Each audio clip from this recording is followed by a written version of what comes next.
नमस्कार। तपसरा दर्शपल गुप्ता और मेरे साथ हैं वरिष्ठ पत्रकार सतीश वर्मा जी। सतीश जी, आज भी बहुत सी खबरें हैं जो चर्चा का विषय का बनी हुई हैं। सबसे पहले जो जम्मू सिटीजन कोऑपरेटिव बैंक है उसकी हालत बहुत खस्ता है और ऐसा कहा जाता है कि दिवालिया के कगार पर है। और जो वीडीसी का कल एक नई ऑर्गेनाइजेशन बनी है, ग्रुप बना हुआ है, उसके लिए लोगों ने डॉक्टर जितेंद्र सिंह का धन्यवाद किया और डॉक्टर जितेंद्र सिंह ने जो वहाँ पे MOS है उन्होंने होम मिनिस्ट्री का बहुत बहुत धन्यवाद किया कि उन्होंने उनके जो कोशिश की थी उन कोशिश में रंग लाई और ये सारा काम हो गया। और उसके बाद हम बात करेंगे जम्मू में पटवारियों ने, जो पटवार एसोसिएशन है वो हड़ताल पे बैठी हुई है। जमीनों के जो हेरा फेरी हुई, जहाँ पे कागज गायब हो गए, उस सिलसिले में गवर्नमेंट ने कुछ गिरफ्तारियाँ की तो उसके बदले वो हड़ताल पे बैठ गए हैं। और यूक्रेन में लड़ाई की जा रही है, वहाँ के हालात बहुत ख़राब है। तो सबसे पहले हम बात करते हैं सिटीजन कोऑपरेटिव बैंक की। सिटीजन कोऑपरेटिव बैंक जो है इसके हालात ये हैं कि मुलाजमों को फरवरी महीने की तनख्वाह नहीं देगी, इनके NPA बढ़ता जा रहा है, डे बाई डे बढ़ता जा रहा है। और RBI जो है उसने वहाँ पे ऑडिट लगाया हुआ है। उसके अलावा भी बहुत सी इनके ऊपर पाबंदियाँ लगा दी गई हैं। हमें ऐसा लग रहा है कि इनके जो डे बाई डे, क्योंकि लोकल है जहाँ पे जितने भी डायरेक्टर्स आते हैं, जितने भी जो भी आते हैं, उनकी अपनी बहुत सी पर्सनल जो होती है चीज़ें होती हैं जिनके कारण लोकल देखते हुए भी NPA बढ़ता ही जा रहा है उसके ऊपर। उसके कारण भी पोजीशन हो सकती है। हालांकि बैंक जो खुद कह रहा है वो कह रहा है नहीं जी, हमने अभी हमारा 25-30 करोड़ का जो NPA कम हुआ है, लेकिन जो सच्चाई ये है कि सिटीजन कोऑपरेटिव बैंक की जो हालात है वो खस्ता है। देखिए, सिटीजन कोऑपरेटिव बैंक लंबे अरसे से विवादों में रहा है। इसलिए जब तक इसके बारे में अफवाह उड़ती रहती हैं, इसमें कुछ अफवाहें में कुछ दम भी होता है कि ये अपने, जैसे आपने इशारों में जिक्र किया, जो डायरेक्टर आते हैं वो अपने मनचाहे तरीके से ऋण का वितरण कराते हैं।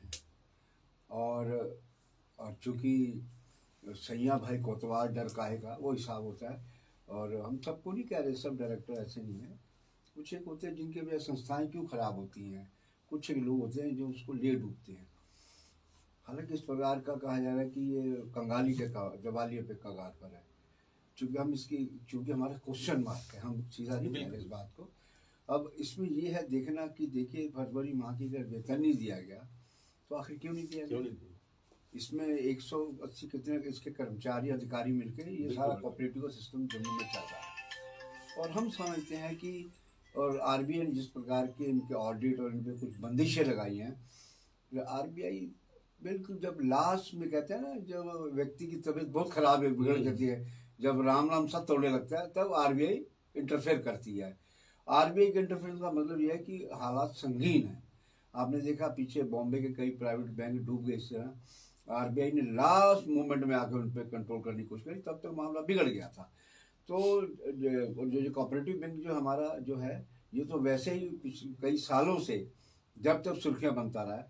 और अब जो ये मामला सामने आया, अच्छा लग रहा है कि जिस प्रकार NPA बहुत बढ़ गया है, ये कहीं ना कहीं इसकी सेहत के लिए ठीक नहीं है। और हम समझते हैं कि सुप्रीम कोर्ट RBI ने जो पाबंदियां लगाई हैं, वो अगला कदम कुछ और कठोर न उठाने को मजबूर हो जाए। और डिपॉजिटर इससे बहुत ज़्यादा परेशान होते हैं जब ऐसी खबरें सामने आती हैं, तो निकासी जो है वहाँ से निकलना शुरू हो जाती है, वहाँ से निकासी निकलना शुरू हो जाती है। और इसे जब निकासी जब बैंक से निकलना शुरू होती है, बैंक की प्रॉब्लम से और बढ़ती जाती है। हालांकि जम्मू में इसकी 11 शाखाएं हैं और 11 शाखाओं में अगर आपने मुलाजमों की जो फरवरी की ऑर्डर कर दिया कि इनको जब तक वो टारगेट पूरा नहीं करेंगे तब तक इन्हें सैलरी नहीं दी जाएगी, तब तक उन्हें सैलरी दी जाएगी। टारगेट क्या है? NPA को वापस लाना है या क्या और चीज है? ये चीज बहुत जरूरी जानना है। हमने बैंक के कुछ अधिकारियों से बात करने की कोशिश की तो उन्होंने टाल मटोल की, वो साफ बात नहीं उन्होंने कहा। लेकिन इस वक्त जम्मू शहर के अंदर सिटीजन कोऑपरेटिव बैंक को लेकर डिपॉजिटर परेशान है। नहीं, आप बिल्कुल ठीक कह रहे हैं कि हालांकि एक टाइम में ये बड़ा एक लीडिंग बैंक था, बड़ी इसकी प्रोमिनेंसी थी। और समय के साथ जिस प्रकार जिस तरह नेता लोग चुनकर आते हैं, डायरेक्टर चुने जाते हैं बिल्कुल। और कहीं ना कहीं उनके प्रभाव होता है ऋण दिलाने में, और तमाम चीज़ें होती हैं।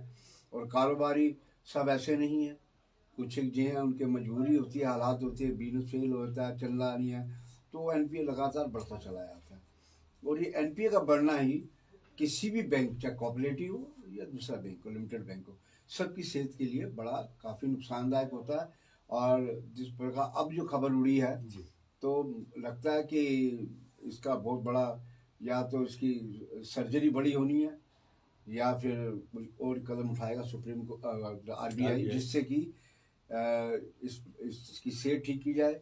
जी जी और हम इसीलिए समझ रहे हैं कि चूंकि वेतन का रोकना, वेतन तभी रोका जाता है जब स्थिति बहुत अनुकूल ना हो, विपरीत स्थिति हो। बिल्कुल। मैं सी जी कल भी हमने चर्चा की थी, जैसे वीडीसी थी पहले, विलेज डेवलपमेंट, उसे नया नाम दिया गया, विलेज डिफेंस ग्रुप का, वीडीसी को विलेज डिफेंस गार्ड जो का नाम दिया गया। क्षमा कीजिए। इसके साथ ही उन्होंने उनके लिए वो मानदंड जो है 4,000 और 4500 रुपये रखा है। और सबसे बड़ी बात थी कि ये इनको जो पीछे बीडीसी की प्रॉब्लम आती थी, इनको समय पे पेमेंट नहीं मिलती थी। उनका अगर एक पेमेंट किसी के पास आती थी, वो 3 को आगे उसने डिस्ट्रीब्यूट करना होता था। और वो कहते थे कि हमें इतनी पेमेंट नहीं मिल रही है जो 3 को डिस्ट्रीब्यूट करें। और ये अब इन्होंने फैसला कर लिया कि जो ये 4,000 है, जो 4500 रुपये है, सीधा उन्हीं के अकाउंट में जाएगा। और इसके लिए डॉक्टर जितेंद्र सिंह जो पीएमओ ऑफिस में है, उनकी भरपूर कोशिश रही कि बड़ी देर से प्रयास कर रहे थे इस बात का कि किसी ना किसी तरीके से ये दोबारा जो है इसको रीऑर्गेनाइज करके या किस तरह से इनको बहाल किया जाए। क्योंकि एक तो वो सुरक्षा के लिए बहुत अच्छी के निज़ाम तक, गांव की सुरक्षा के लिए बहुत अच्छा था। दूसरा सबसे बड़ी बात है कि जो वहाँ के नौजवान हैं उनमें एक जज्बा पैदा होता है आर्मी में जाने का, ना कि मिलिटेंसी की तरफ बढ़ने का। ये एक बहुत बड़ी बात थी। इसके लिए डॉक्टर जितेंद्र सिंह का वहाँ के खासकर इस डोडा और किश्तवाड़ का जो एरिया है वहाँ पे बहुत ज़्यादा थे पीडीएस भर्ती हुए थे।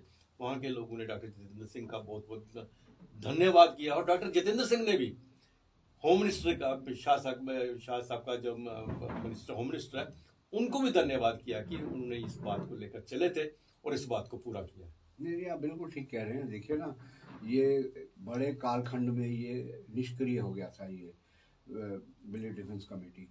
और हमें याद आता है कि कल भी हमने जिक्र किया था 90 का दशक, जब नरसंहार हुए डोडा में, खास तौर से प्रेमनगर और दूसरी जगह।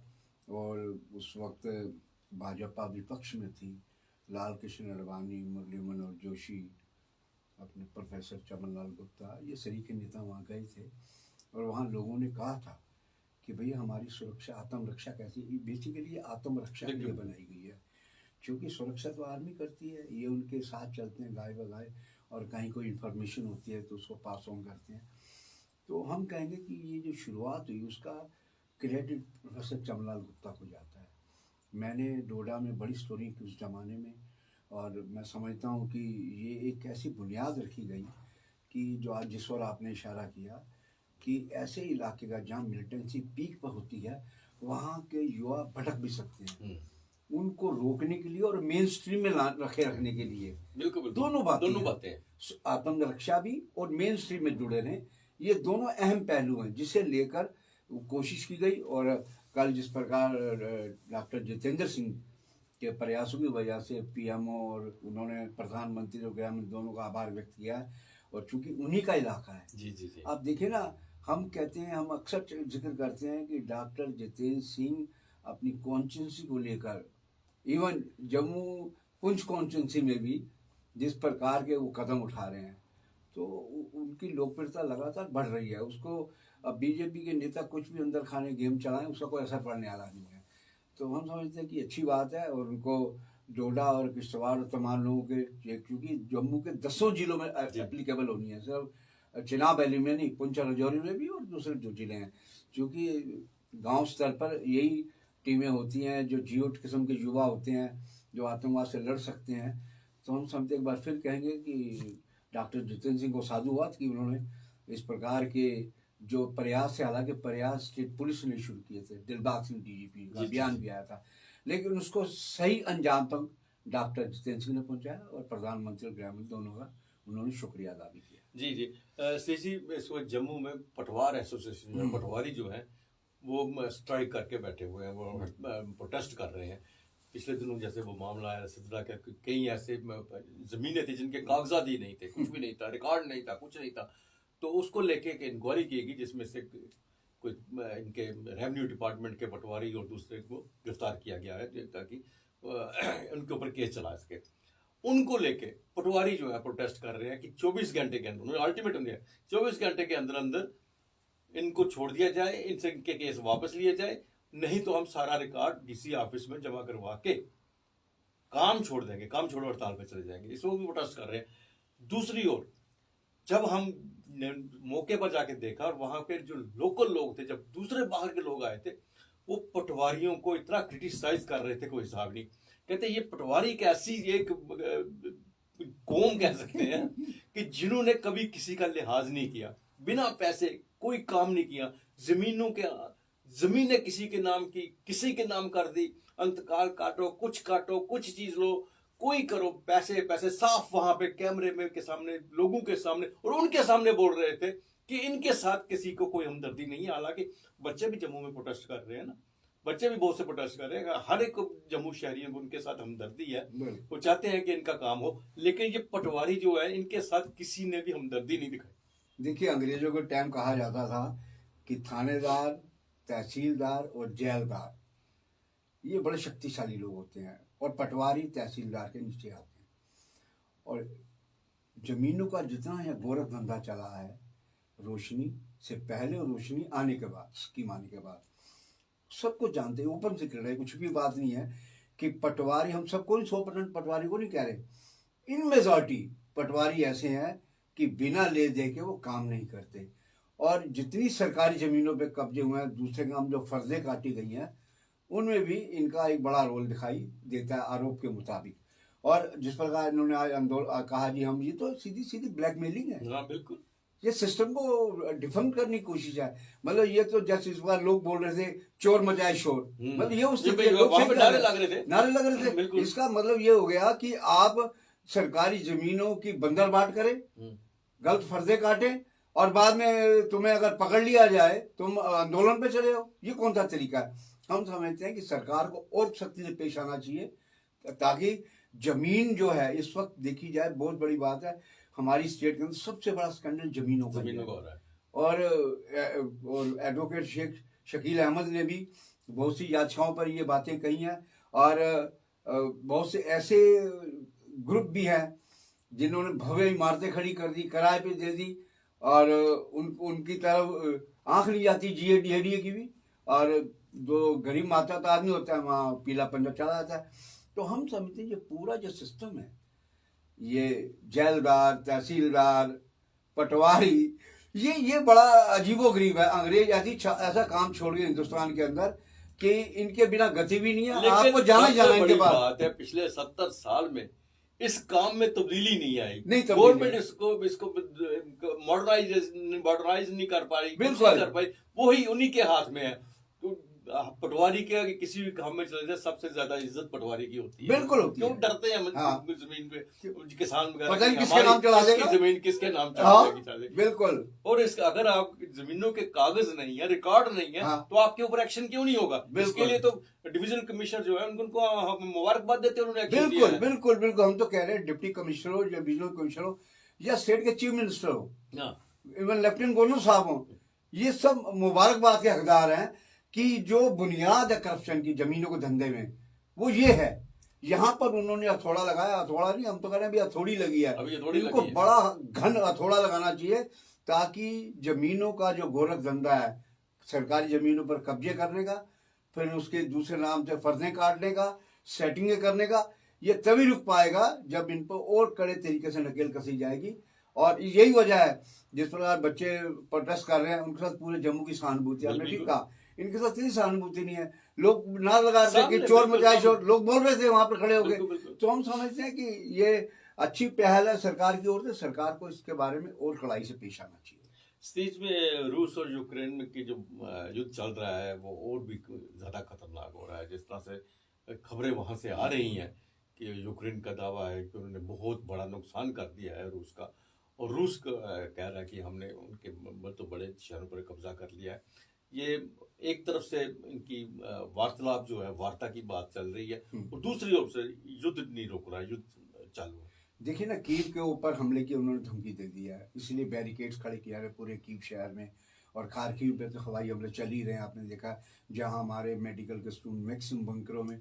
हालांकि भारत सरकार की कोशिशों से अब कोशिशें हुई हैं, बड़ी तादाद में स्टूडेंट आ भी रहे हैं, लेकिन देरी से उठाया गया कदम है। लेकिन अभी भी एक भाग है स्टूडेंट्स का जो अभी भी वहाँ फंसा हुआ है, तो हम समझते हैं उनको भी निकाला जाना चाहिए। जिस तरह आपने कहा, देखिए जब जंग होती है, प्रोपेगेंडा दोनों तरफ से होता है। हमें याद है कि जब 71 की जंग लगी थी, तो पाकिस्तान का जो रेडियो झूठिस्तान वो प्रचार कर रहा था, हमारी फौजें लंच अम्बाला में करेंगी, ब्रेकफास्ट अम्बाला में करेंगी और लंच जाके दिल्ली में करेंगी, हम वहां तक पहुंच गए हैं। तो ये एक अपनी फौज को, अपने आवाम को एक जोश देने की बात होती है। और इन प्रैक्टिकल देखा जाए, क्योंकि यूक्रेन अपने क्लेम कर रहा है, वो कह रहा है हमने कितने फाइटर प्लेन मार दिए, कितने हेलीकॉप्टर गिरा दिए, और उन्होंने तो बल्कि ये भी कहा है कि रूसी अफसर को, जवान को हमने जिंदा पकड़ा है, और वो कह रहा है कि टारगेट मिला है कि आप जाके यूक्रेन में सिविलियन की किलिंग करें। ये तो जिनेवा जो कन्वेंशन है उसका उल्लंघन है कि आप नागरिकों पे हमला नहीं कर सकते। कभी मुल्कों में जंग लगती है, फोर टू फोर लड़ती है, सिक्योरिटी फोर्स लड़ती है। लेकिन हम समझते हैं कि आज ये युद्ध का मुश्किल लगता है, और जिस प्रकार का खतरा मंडरा रहा है, और आज विदेश मंत्री रूस के ने धमकी दी है कि अमेरिका उकसाना बंद कर दे और यूक्रेन उसके बहकावे में मत आए, तो इससे लग रहा है कि कहीं ना कहीं वो नए समीकरण तलाश रहे हैं, और इस युद्ध को हो सकता है वो और खतरनाक मोड़ भी दे सकते हैं। तो ये था तबसरा आज दोपहर तक का। बाकी खबरों के लिए आप देखते रहें पीपी न्यूज़ लाइव। नमस्कार।